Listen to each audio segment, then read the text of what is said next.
मित्रों, धनखड़ धाकड़ है भारत के नए उपराष्ट्रपति और राज्यसभा के सभापति जगदीप धनखड़ धाकड़ हैं। साथियों नमस्कार, मेरा नाम कमलकांत गौरी है, आप जानते हैं। हम चर्चा करेंगे कि कैसे जगदीप धनखड़ जी अपना असर दिखाने लगे हैं। अभी असर तो नहीं कहा जाएगा, लेकिन अपनी धमक दिखाने लगे हैं। और मेरा मानना है कि सभापति को ऐसा ही होना चाहिए। जगदीप धनखड़ जी ने अभी पहला ही उनका सेशन है राज्यसभा का, संसद का, और उसमें आते ही अपना रंग दिखा दिया। अपनी ओपनिंग स्पीच में उन्होंने कहा कि कैसे सुप्रीम कोर्ट जो है वो जनता की राय की अनदेखी कर रहा है, को लांघने की कोशिश कर रहा है। और ये बहुत कायदे की बात है जो उन्होंने कही। देखिए, लोकतंत्र का मतलब है जनता की राय से, समाज की राय से देश का चलना। इसे ही लोकतंत्र कहते हैं। और अगर समाज कुछ बदलाव चाहता है तो वो बदलाव लोकतांत्रिक तरीके से आए। अगर आप उसे लोकतांत्रिक तरीके से नहीं आने देंगे तो फिर वो जोर ज़बरदस्ती से आता है। इसलिए अगर लोगों ने बीजेपी की, मोदी की सरकार बनाई है और अगर वो हिंदुत्ववादी सरकार है तो लोकतांत्रिक तरीके से वो जो बदलाव चाहती है वो बदलाव करने की इजाज़त होनी चाहिए। ये एक मेरा ब्रॉडर पर्सपेक्टिव है। नहीं तो फिर जोर ज़बरदस्ती से होगा। यही चीज़ें तो होती हैं जिन देशों में लोकतंत्र नहीं होता। और लोकतंत्र का मतलब क्या है? और धनखड़ जी ने इतनी बात तो नहीं कही, लेकिन उन्होंने एक विषय जो उठाया जिसके माध्यम से ये बात कही वो बहुत ज़बरदस्त है। देश में एक कानून पारित हुआ था, नेशनल जुडिशियल अपॉइंटमेंट बिल, या जो कानून बन गया, जिसे बिना किसी विरोध के लोकसभा और राज्यसभा ने पारित कर दिया था। इस बिल में ये प्रावधान था कि कैसे कोर्ट्स के अंदर जजेस की अपॉइंटमेंट की जाएगी। ये अपॉइंटमेंट कैसे होंगी, ये नीचे से लेके ऊपर तक थी। अब सुप्रीम कोर्ट जो है उसे अपनी धमक चाहिए। अभी सुप्रीम कोर्ट क्या करता है कि सुप्रीम कोर्ट के कुछ जजेस टॉप के बैठ जाते हैं और किसको जज बनाया जाएगा, किसको जज नहीं बनाया जाएगा, वो तय करते हैं। और फिर वो नाम जो है सरकार को भेज देते हैं और सरकार उसे या तो अप्रूव करती है या डिसअप्रूव करके वापस सुप्रीम कोर्ट को भेज देती है। और अगर सुप्रीम कोर्ट उसी व्यक्ति का नाम दोबारा भेज देता है तो सरकार की मजबूरी है कि उसे जज बनाया ही जाए। इसे कॉलेजियम सिस्टम कहते हैं।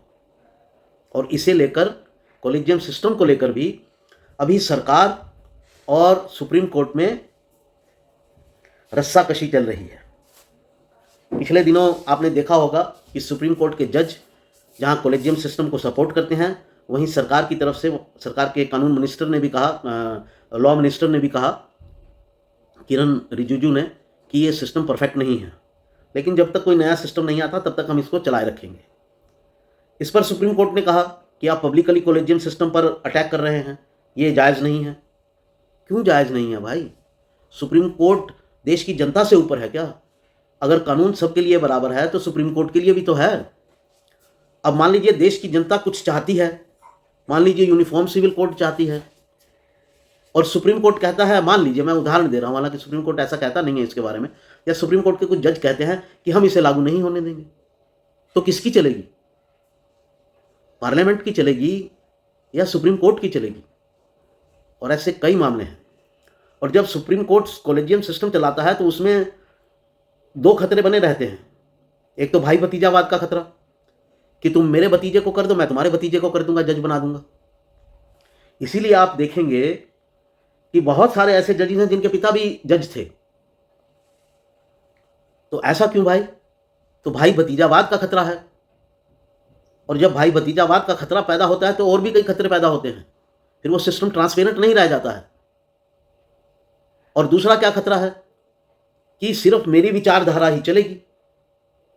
तो फिर जनता की जो सोच है या जनता का जो विचार है या जनता की जो विचार है वही विचारधारा है लोकतंत्र में। तो जो जनता की विचारधारा है वो कहाँ चली? फिर तो सुप्रीम कोर्ट के जज की विचारधारा चली, और वो चाहे कानून के तहत हो या ना हो। कानून को तो इंटरप्रेट किया जा सकता है ना, सब्जेक्टिव विषय है ना। आप ऐसे भी कर सकते हैं, ऐसे भी कर सकते हैं। इसीलिए तो कई बार यूनानिमस डिसीजन नहीं आते। जैसे हाल फिलहाल में कर्नाटक में जो पर्दे का विषय था उसे लेकर, तो सुप्रीम कोर्ट के जज की अपनी मनमर्जी है, वो जैसे मर्जी उसको इंटरप्रेट कर ले। इंटरप्रिटेशन के तो बहुत सारे तरीके हैं एक बात को कहने के। तो जज चाहे तो एक समाज को अंधेरे की तरफ भी धकेल सकता है अपनी जजमेंट से, और उसे जस्टिफाई भी कर सकता है। जैसे मेरा मानना है कि कर्नाटक वाले मामले में जो हिजाब का मुद्दा था उसको आपने कहा कि right of women of education है, वुमेन की एजुकेशन के राइट का विषय उसको बना दिया, इसलिए पर्दा हो या ना हो कोई फर्क नहीं पड़ता है। तो आप तो ऐसे एक कम्युनिटी को अंधेरे की तरफ ही धकेले चले जा रहे हैं। आज के वक्त में क्या जरूरी है पर्दा होना? तो नौकरी चाहिए तो कैसे पर्दा करेंगी नौकरी में जाकर? और फिर पढ़ने का मतलब क्या है अगर आपको अपना कंट्रीब्यूशन ही नहीं करना है? तो कंट्रीब्यूशन करना है तो समाज में जाना पड़ेगा ना। तो ट्रैफिक पुलिस की इंस्पेक्टर बनेंगी या ट्रैफिक पुलिस की कांस्टेबल बनेंगी पर्दा डालकर? मतलब ऐसे अजीब अजीब फैसले भी निकलते हैं वहां से। तो अल्टीमेटली डेमोक्रेसी का मतलब है कि जनता की विचारधारा चलेगी, और जनता की विचारधारा रिफ्लेक्ट होती है उस समय की सरकार में। और अगर सरकार एग्जीक्यूटिव के माध्यम से कानून बनाती है तो उसको बेवजह सुप्रीम कोर्ट को अपने अधिकारों का फैलाव करके उसे रद्द नहीं करना चाहिए, खास तौर से कॉन्स्टिट्यूशनल अमेंडमेंट जो होते हैं उनको। यही धनखड़ साहब ने कहा, यही उसका मायने था। तो उन्होंने सुप्रीम कोर्ट को एक तरह से टेक ऑन किया। सरकार के सामने दिक्कत रहती है सुप्रीम कोर्ट को टेक ऑन करने की, क्योंकि जो नैरेटिव सेट करने वाले लोग हैं वो इसे कहते हैं कि सरकार इंस्टीट्यूशन पर हमला कर रही है, सुप्रीम कोर्ट के इंस्टीट्यूशन पर हमला कर रही है। और जब से मोदी की सरकार आई है सुप्रीम कोर्ट का इंस्टीट्यूशन सरकार पर हमला करने लगा है। 4 जज निकलकर प्रेस कॉन्फ्रेंस करते हैं। तो हर समय सरकार ही दोषी हो ऐसा जरूरी नहीं है। और धनखड़ साहब क्योंकि हायरार्की में सुप्रीम कोर्ट से भी ऊपर हैं, वाइस प्रेसिडेंट हैं, तो वो कहेंगे तो वो पॉलिटिकल इश्यू नहीं बन सकता। बनाइए उसको पॉलिटिकल इश्यू, चर्चा करनी पड़ेगी। उन्होंने एक मुद्दे को मैदान में छोड़ दिया कि जिस बिल को पार्लियामेंट ने, लोकसभा राज्यसभा दोनों ने बिना किसी विरोध के कॉन्स्टिट्यूशनल अमेंडमेंट लाकर सुप्रीम कोर्ट को भेजा, सुप्रीम कोर्ट ने उसे जो है खारिज कर दिया। और उनका कहना है कि पूरी दुनिया में ऐसा कहीं नहीं हुआ है। एक मुद्दा उन्होंने आज और उठाया। वो क्या मुद्दा है? एक साथी ने कहा कि भारत, एक कोई इंडेक्स किसी एनजीओ का आया कि भुखमरी में भारत जो है वो 106 नंबर पर है, कुछ ऐसा है, एग्जैक्ट फिगर नहीं है। 142 देशों में 106 नंबर पर है। पार्लियामेंट में उन्होंने ये मुद्दा उठाया, राज्यसभा में। तो धनखड़ साहब ने कहा कि भैया इसकी ऑथेंटिसिटी क्या है? कोई ऑथेंटिसिटी है? भूख से तो लोग नहीं मरते भारत में, और बिल्कुल मर भी नहीं सकते। प्रति व्यक्ति 5 किलो खाना फ्री दिया जा रहा है, 5 किलो अनाज। जीने के लिए आदमी को अनाज चाहिए, अनाज के साथ साथ और चीज़ें भी दी जा रही हैं।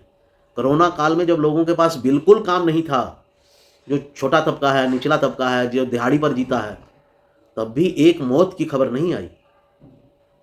और हर स्टेट ने इंडिया की ये कंफर्म किया कि किसी की भूख से मौत नहीं हुई है। अगर किसी हुई है तो कोई डाटा लाकर सामने रखे। तो भूखमरी में इंडिया 106 नंबर पर कैसे हैं?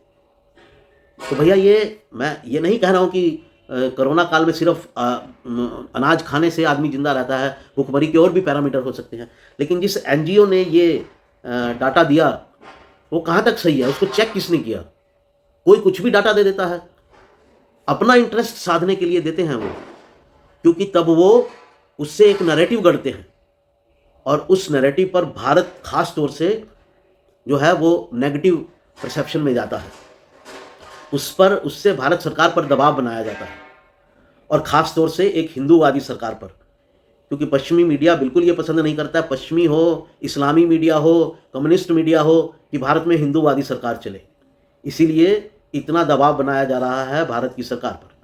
तो धनखड़ साहब ने क्या कहा? धनखड़ साहब ने इस पर भी आपत्ति उठाई। कहा भैया जो डाटा लाते हो उसकी ऑथेंटिसिटी सेट किया करो। कोई भी एनजीओ जो है वो कुछ भी लिख देगा, आप उठा कर ले आते हो और उस पर सवाल करने लगते हो और एक बैड परसेप्शन क्रिएट करते हो लोगों के दिमाग में, तो ये जायज़ नहीं है। और बिल्कुल सही उन्होंने किया। जो भी डाटा रखा जाए पार्लियामेंट के किसी भी सदन में, उसकी ऑथेंटिसिटी होनी चाहिए। या तो गवर्नमेंट ऑफ इंडिया का डाटा हो या किसी और ऐसी ऑथेंटिक संस्था का डाटा हो जो रिलायबल हो। कोई भी एनजीओ कुछ भी उठाकर दे देती है तो वो कोई ऑथेंटिक डाटा नहीं होता है। तो या तो मेंबर पहले खुद उसे ऑथेंटिकेट करे कि हाँ मैंने इस माध्यम से चेक किया है, या फॉलो अप जो है वो दें। जैसे कोर्ट के अंदर आप कोई भी चीज़ पेश करें तो आपको पुख्ता सबूत देना होता है, तो यहाँ पुख्ता सबूत दीजिए। कुछ भी उठाकर आप दे देते हैं एनजीओ का। तो इस पर भी धनखड़ साहब ने आपत्ति जताई और मैं पूरा उनके साथ हूँ, बिल्कुल सहमत हूँ उनकी बात से। तो साहब धनखड़ साहब जो हैं वो धनखड़ हैं, और सभापति के पोस्ट की क्या वैल्यू होती है इसका रंग वो दिखा कर जाएंगे। मुझे लगता है अनोखे सभापति बनेंगे वो। तो साथियों ऐसे ही लोग होने चाहिए जो विचार विमर्श को पैदा करें, जो सही बात को सही कहने का मादा रखें और जिस पर फिर विचार विमर्श हो। यही डेमोक्रेसी है। और हर संस्था अपनी सीमाओं में चले और देश आगे बढ़े, जनता का भला हो, जनता के जीवन स्तर को ऊपर उठाया जाए हर नज़रिए से। डिमोरलाइज करने से कहीं कुछ नहीं होता। जो हमने अच्छे काम किए हैं, हमने मतलब हमारी सरकार ने, किसी की भी सरकार हो, उसकी तारीफ होनी चाहिए। और जहां हम लैग कर रहे हैं उस पर सरकार पर कटाक्ष होना चाहिए, चाहे कितना तीखा हो, और सरकार को घेरेबंदी में लिया जाना चाहिए। यही मेरा मानना है, यही डेमोक्रेटिक सेटअप है। साथियों उम्मीद करता हूं कि मेरा ये वीडियो आपको पसंद आया होगा। पसंद आया हो तो इसे शेयर कीजिए, लाइक कीजिए, नोटिफिकेशन की बेल को दबाइए मेरी, और सब्सक्राइब भी कीजिए मेरे चैनल को। नोटिफिकेशन की बेल दबाने से ही आपके पास खबरें पहुंचती हैं नए नए पर्सपेक्टिव के साथ। साथियों नमस्कार, अगले वीडियो के साथ फिर हाजिर होता हूँ।